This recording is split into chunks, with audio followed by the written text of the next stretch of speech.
Any questions, comments, concerns, dad jokes, knock jokes? I do like to laugh, especially on Mondays. No? So violin? I do have a question, well, with the violin, right? Because it's like, me sometimes it just feels like, I don't know, with the violin, with school, with sales, sometimes it just feels like I'm just stretched out across different avenues, right? But obviously, I've been in the sales game for about a year and a half now, and this is something, that I truly believe in. So, like, how would you deal with, like, with my case? If I want to, like, try this, but I have, like, my other two stuff that I have going on as well.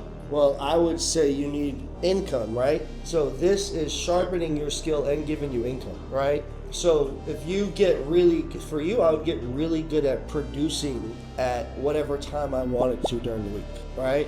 Because I would still focus on my shit, like my violinist, but then I would also like use these people that I talk to as clients, as future clients. Like you gotta understand, anyone you talk to is a future client for you. If they get married, if they know anyone that's gonna get married, and you gotta let them know that. So the more people you could talk to, it just builds your name.